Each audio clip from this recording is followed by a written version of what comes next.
Eccomi qua, ciao ragazzi, benvenuti in questa live, in questo video, diciamo tra parentesi, video lezione dedicata ad AnyRail, che è un software che utilizzo moltissimo, comodissimo, semplicissimo e potete usare tutti. Ovviamente questo qua è l'introduzione, ci saranno credo 2 o 3 puntate, forse anche 4, per andare a, insomma, a cercare di trovarlo al meglio, insomma, per capire bene come utilizzarlo, ecco, perché molti me l'avete chiesto e quindi ho deciso di farvi il video. L'avevo già fatto nel vecchio canale, però ovviamente era una live, è stata rimossa. Lo rifaccio anche qui in live, in modo che poi rimane registrato, diventerà video e potrete guardarlo sempre. Adesso io qua non vedo la chat, adesso me la metto qui col telefono, magari così la guardo da qua, perché se c'è qualcuno in chat magari posso anche salutarlo. Però vabbè ragazzi, cercheremo di far veloci. Questo è un video dell'introduzione, vediamo se lo vedo da qua, tutto a posto. Ok, sì, ce l'ho la chat. Ah, vedo che siete anche in 12.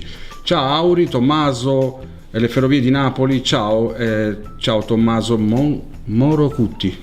Ciao ragazzi, allora, video particolare, stiamo lavorando su un software, potete scaricarlo per quelli che devono fare, magari in futuro devono costruirsi dei plastici, non è gratuito, AnyRail, si può usare la versione demo, vi fa fare alcune cosine, poi dovete comunque fare l'upgrade pagando credo circa una trentina di dollari, adesso non mi ricordo più.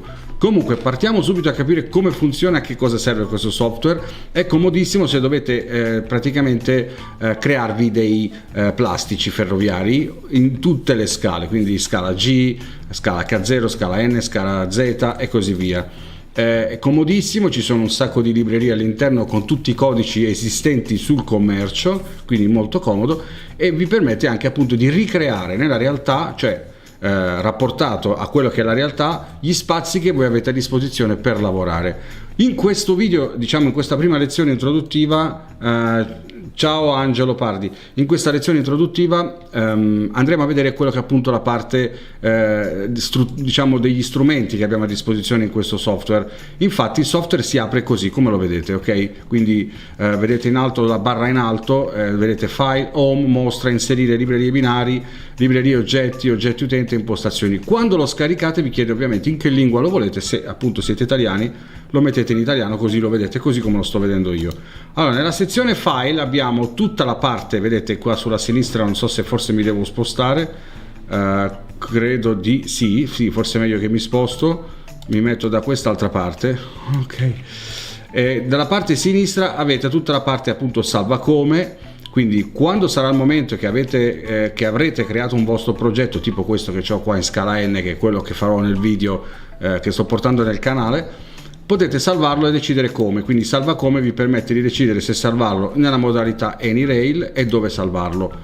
Poi potete aprire i vecchi progetti che avrete in lista, la vista 3D la vedremo più tardi, le info le vedremo dopo che cosa vogliono significare. E qua ci sono tutti i progetti recenti, la stampa, è fondamentale la stampa ragazzi, perché la stampa vi permette di stampare anche addirittura in scala reale il vostro progetto. Quindi vi faccio un'ipotesi: una volta che avete completato il vostro tracciato, volete divertirvi a vedere come viene sul vostro tavolo di lavoro, sul vostro legno, dove lo volete fare, potete stamparlo in scala 1:1, vi stamperà i binari che poi potrete ritagliare con le forbici e incollare sul piano di lavoro e vedere già effettivamente come verrà in anticipazione il vostro plastico, quindi molto bello.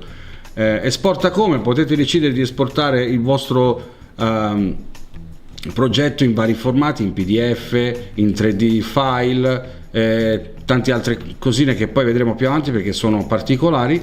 E poi ci sono le varie opzioni che potete scegliere, che le potete impostare come volete voi, ok? Sono le opzioni semplicemente di layout di quello che state facendo qua, quindi se volete, come volete vedere i colori, eccetera eccetera. Linguaggio è già fatto in italiano. Quindi ragazzi, intanto saluto Tommaso Moncutti, ho appena fatto un plastico in H0 e ho solo 13 anni, ma a mio parere un plastico non è mai finito, si va avanti sempre.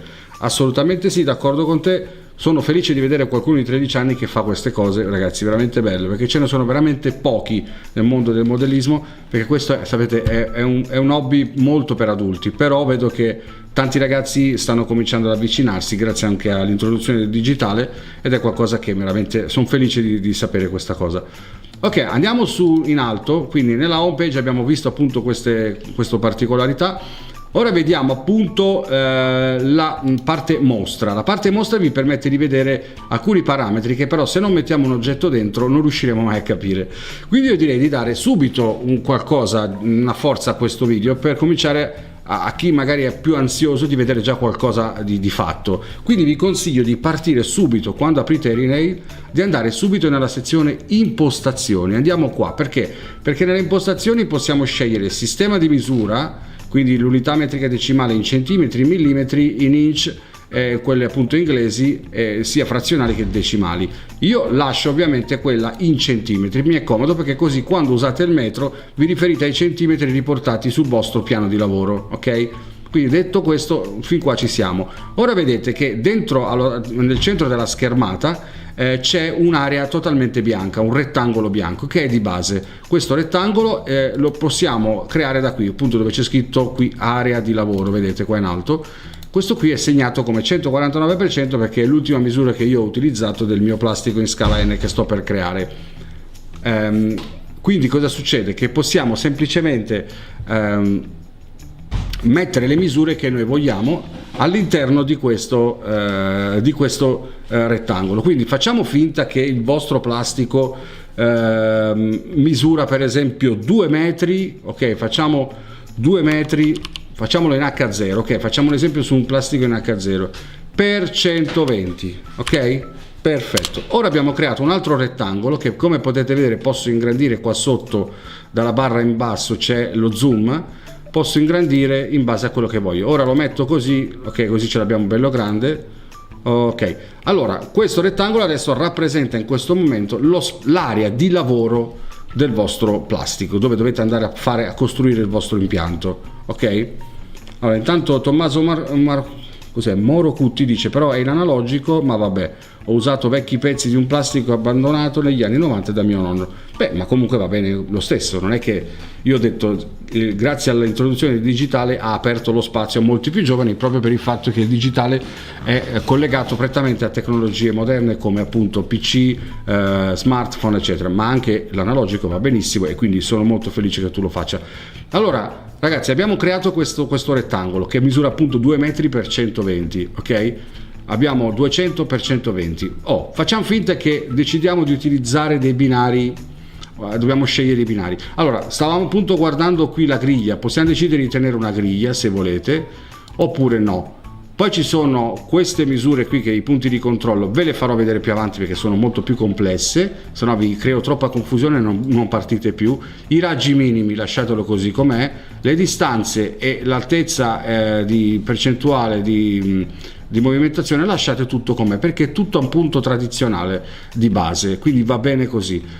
Per quanto riguarda i binari lasciate connessione automatica e consenti binari misti, che è comodo perché potete appunto, chi ha magari binari, chi possiede binari appunto magari usati o del nonno o della zia o del papà e vuole utilizzarli, può metterli in questa piattaforma, in questo software, usando proprio il fatto che si possano innestare uno con l'altro pur essendo di due o tre marche differenti. Non c'è alcun problema, si può fare anche nella realtà. Allora, detto questo, una volta che abbiamo impostato il piano di lavoro possiamo vedere che cosa ci offre questo software. C'è un oggetto utente che è infinito, che sono le varie marche di commercio del modellismo ferroviario di tutto il mondo, dove all'interno vi lasciano un pacchetto di oggetti che potete scaricare come riferimento per sapere appunto, tipo faccio un'ipotesi, andate nell'H0, trovate che ne so l'IMA, ok, andate su l'IMA, vi fa vedere che c'è che ne so questo che è il simbolo di un semaforo e così via, se vi dovesse essere utile da utilizzare. Invece quello che ci interessa adesso, a parte la libreria di oggetti che vedremo più avanti nelle prossime puntate, la libreria binari è la cosa più importante secondo me, perché è quella che ci permette di cominciare a capire come lavorare su Danierail. Quindi in questa live, che non durerà tantissimo perché faccio a puntate, voglio appunto farvi vedere l'introduzione di questa cosa. Quindi l'introduzione si intende pianificare lo spazio, quindi in questo caso io ho pianificato attraverso le impostazioni uno spazio di 200 x 120. Nella libreria binari scelgo di lavorare in H0 a scala H0 1.87 e sceglierò questa volta dei binari, facciamo l'altra volta ho sempre usato Pico, però io direi di utilizzare usiamo ancora Pico, perché chi mi sta seguendo già sul canale mi sta seguendo, così non va in tilt, così segue le stesse geometrie. Poi faremo sicuramente nei prossimi plastici, useremo magari materiale Roco, Flashman, e poi soprattutto tanti me l'hanno chiesto di utilizzare Marklin, e lo farò sicuramente. Faremo anche il plastico della Marklin, quindi troppa roba bella, ragazzi, troppa roba bella tutta insieme. Allora, Pico, vedete che la Pico ha introdotto il Pico A con massicciata e quello senza massicciata, ok? Io direi di introdurre tranquillamente il Pico, quello normalissimo, ok, quello che già conosciamo tutti, che è appunto il Pico senza massicciata, ok? Qui abbiamo il livello, il discorso livelli. Che cosa vuol dire il discorso livelli? Allora, intanto vediamo una cosa. Cominciamo a vedere come fare a introdurre all'interno, e come dobbiamo pensarla così. Questo lo dico magari per quelli magari che hanno l'età un po' più avanti della mia, che magari hanno più difficoltà a comprendere il discorso software, che però invece ci vogliono arrivare. Allora vi faccio capire, è come se qua voi aveste in questa sezione che ho aperto i binari che esistono realmente della Pico, con i vari codici che vedete, il 55209, il 55200 e così via. Ogni codice rappresenta appunto un binario che trovate sul catalogo della Pico. L'altra volta vi ho fatto un video che abbiamo sfogliato il catalogo della Pico, lo potete vedere anche da là, oppure lo potete scaricare andando direttamente nel sito della Pico.de, che vi dà appunto la possibilità di accedere direttamente al catalogo e sfogliarlo online e vedere tutte le misure e le geometrie dei binari Pico. Quindi vi facilita la cosa, ragazzi, di brutto. Quindi facciamo finta che voi avete appunto questa, è come se fosse una scatola piena di binari che voi potete utilizzare liberamente senza pagare niente, ok? Allora, facciamo finta che vogliamo iniziare, ok? La prima cosa che facciamo, andiamo a creare un piccolo tracciato, ok? Giusto per capire come si fa a mettere giù un binario. Allora, prendiamo il binario classico della Pico. Io lavoro stavolta, non lavoro sul flessibile come faccio di solito, ma lavoro sui classici, quelli standard commerciali, quelli da innesto, ok? E quindi partirei col codice 55200. Vedete, io ho cliccato sopra e è entrato direttamente qua dentro, ok? E poi prendo il 55201 e li innesto insieme. Andiamo a zoomare un po' la situazione e vedere che si è creata appunto una linea, vedete? Questo binario più questo. Ora nella sezione mostra, dove siamo andati prima, abbiamo la possibilità di personalizzare la visualizzazione di quello che stiamo guardando, e quindi specialmente per chi magari è alle prime armi è più comodo lavorare con questa mentalità, cioè mettendo appunto, vedete qua c'è scritto linea media, binario, traversine. Voi mettete traversine, così è già diventato così, vedete, lo vedete già come se fosse il binario normale con le traversine sotto. Poi potete decidere se fare massicciata o tracciato, ok? Io direi di lasciarlo con massicciata, che viene più bello da vedere anche quando poi andiamo in 3D. Poi abbiamo la possibilità di scegliere appunto il binario nascosto o binario visibile, ok? Questo ovviamente lo lasciamo visibile, altrimenti non li vediamo più, ma abbiamo la possibilità di nasconderli. Questo può servirci quando creeremo più livelli. Ma comunque c'è sempre la possibilità di oscurare i livelli, ma questo lo vedremo nelle puntate prossime, che cosa vuol dire livello, e quindi vi spiegherò meglio. Allora, io credo che la mia chat si sia imballata, sono sicuro al 100%, perché io non vedo messaggi da un po', quindi mi sembra strano. Vediamo un po'. Infatti è tutto così come prima, quindi è tutto ok. Allora, detto questo, stavamo dicendo, possiamo decidere anche di mettere dentro l'etichetta oppure il numero di serie. In questo caso, in base alla tipologia di binari, ci sono dei codici. Allora, il codice di parte è questo, il G231 e il G239. Potete usare questo, che è per i più esperti. Per quelli meno esperti vi consiglio di usare il numero di serie, che è questo qui. Così vi segna sopra il binario che codice state usando, 55200 e 55201. Questo però non è finita qua. Sappiate che li potete vedere visivamente, ma nello stesso tempo si crea, man mano che voi aggiungete materiale all'interno del tracciato, si crea nella parte info, si crea tutta la lista di quello che state usando. In questo caso vedete, io ho fatto lista dei materiali e vedete mi ha aperto quello che ho dentro, quindi lui già segna che ho un binario 55-200 della Pico, mi dice quanto misura, 23,9, e poi mi dice che ho un altro, il 55-201, che sarebbe il G231, che è dritto e misura 23,1 cm, e quindi ho 1 più 1, addirittura mi dice quanto è lungo il tracciato, quindi mi fa il calcolo totale di questi due binari che ho appena aggiuntato, dandomi appunto una misura di 0,47, ok? Ok, chiudiamo un attimo qui. Lista delle sezioni non c'è niente perché non ci sono sezioni e così via. Lista delle etichette idem perché non abbiamo scelto di mettere, ma non ci serve per adesso, lo vedremo più avanti. Quello che dovete sapere di base è quello che vi sto dicendo adesso. Ok, ora io appunto ho fatto un 55-200 e un 55-201, ok? Ora inserisco un altro 55-200 e lo innesto, e un altro 55-201 e lo vado ad innestare, e abbiamo creato un altro pezzo dritto. A questo punto ne abbiamo 4 binari, di cui 2 sono 55-200 e 2 sono 55-201, tant'è vero che se andiamo a controllare nelle info capiremo da soli che effettivamente quello che sta succedendo è questo. Sta facendo già i calcoli di tutto quello che abbiamo aggiuntato e ci dà che al momento abbiamo un 0,94 cm, quindi non siamo neanche a un metro di tracciato, ok? Ora andiamo avanti, andiamo nuovamente a inserire ancora un 55-200, ok, e un 55-201. Ora che cosa è successo, ragazzi? Abbiamo ancora triplicato il lavoro di prima. Ciao Amalali, ciao. Abbiamo triplicato il lavoro di prima, quindi se andiamo nelle info otteniamo questo, ok? E abbiamo il famoso 141, 1,41 m. Il 141 è famosissimo nella Pico. Voi direte perché? Perché è una misura standard per creazione di geometrie. Questo vi tornerà utile, questa misura, che è una misura standard per quanto riguarda la Pico, per creare molte situazioni di smistamento e deviazioni delle linee, ed è molto comodo come misura. Di questo però ne parleremo più avanti, del punto del famoso 141, perché è una misura metrica fondamentale della Pico che vi aiuterà moltissimo nella creazione di impianti, ok? Poi lo capirete man mano, perché questo video sta per finire. Era l'introduzione, quindi come applicare i binari. Ora vi ho fatto vedere come ho applicato questi binari semplicemente dritti, ma posso farvi vedere anche tranquillamente come posso applicare delle curve. Quindi per esempio prendo la R1, ok, la metto qui e ho inserito una curva. La curva, questa ve la faccio vedere in questo video. Le curve per esempio nel caso di Pico sono di vario raggio. C'è appunto questa che è l'R1, poi abbiamo l'R2, l'R3, l'R4 e l'R9, che è quella che si usa per lo scambio, ok? Fa 4 raggi la Pico. Per ogni binario potete appunto creare un elicoidale per sapere quanto spazio vi occupa. Per esempio, se io vado a inserire un R1, lo metto qua e scrivo e clicco sopra qua su crea elicoidale, noterete che mi metterà giù un numero di giri in senso orario, mi ha creato un cerchio completo, ok?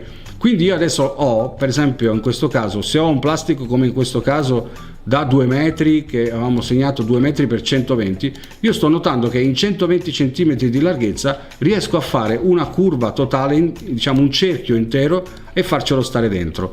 Se invece usassimo l'R2, ok, andiamo a inserire e creare l'elicoidale, notate che diventa già più grande, lo metto qua, ok, e già lo spazio comincia a diminuire. Stessa cosa lo facciamo con l'R3 creando l'elicoidale, ok, lo mettiamo qui e abbiamo creato una terza curva in uscita, e infine l'R4 che è il massimo, ok, per quanto riguarda i binari standard, e lo mettiamo qui. Noterete da soli che anche con l'R4 in questo caso riusciamo comunque a star dentro, anche se adesso io l'ho messo così, ma comunque ci sta dentro tranquillamente. Vedete, l'R4 sta dentro, diciamo al pelo, dentro 120, perché occupa sia più o meno 118 cm, una roba del genere, ok? Per sapere gli spazi, quindi volete utilizzare anche qui il metro, esiste dentro l'inserire, esistono varie vari strumenti che avete a disposizione, tra cui il righello. Poi vedremo il testo, vedremo il cerchio, i rettangoli eccetera, li vedremo più avanti. Parliamo ora del righello, che è importante. Se lo aggiungiamo, eccolo qua, basta che ci cliccate sopra e poi cliccate nuovamente nel pannello, vi butta dentro un piccolo metro da 50 cm che però potete allungare, basta prenderlo dall'apice, e portarlo dove volete. Ok, quindi in questo caso se io volessi effettivamente misurare quant'è il raggio, ok, di questo cerchio, lo appoggio qui, tiro, ok, vedete, tiro da qua, appoggio e tiro, ok, e ho notato che siamo circa intorno ai 114, perché lo metto meglio di qua, ok, 114 al 100%, ehi, fatti prendere, ok, circa 114, non sono stato con precisione, ma notate se io zoom ve lo fa vedere, 114,56, ma è 114 in realtà il raggio di questo cerchio, che è il massimo della Pico in R4, ok. Intanto rispondo a Salvino Catania che dice: ciao, fai dei tracciati ferroviari con il tuo bellissimo programma Emiray e domani è il mio compleanno, compirò 48 anni, auguri. Allora, quindi ragazzi, stiamo appunto dicendo qua gli strumenti che avete sono questi, quindi avete il metro anche per aiutarvi per capire come gestirvi le vostre misure nel vostro plastico. Quindi in questo video, in questa live che finisce adesso, vi ho fatto vedere come si inseriscono i binari manualmente, in questo caso stiamo usando Pico. Nel prossimo video vedremo appunto non solo questo, ma cominceremo a vedere alcune geometrie, come crearle e come poi vederlo in 3D, come vedere le anteprime dei vostri plastici e alcuni trucchi che potrebbero essere appunto i salti del montone, i passaggi a livelli, i ponti, le pendenze, tutte queste cose particolari che vi aiuteranno nella creazione del vostro plastico. Per adesso è tutto ragazzi, ci vediamo al prossimo video, mi raccomando. A proposito, volevo ringraziarvi tutti per quello che state facendo per quanto riguarda la campagna che c'è adesso in corso del crowdfunding per l'acquisto dello Star Set. Pare che l'abbiamo sbloccato e credo che già in settimana facciamo l'ordine e facciamo arrivare lo Star Set, ma poi farò un video dedicato e vi ringrazierò e dirò i nomi di tutti quelli che hanno donato a questo crowdfunding. Noi ci vediamo al prossimo video ragazzi, grazie per essere stati con me, un abbraccio e ci vediamo alla prossima, ciao ragazzi.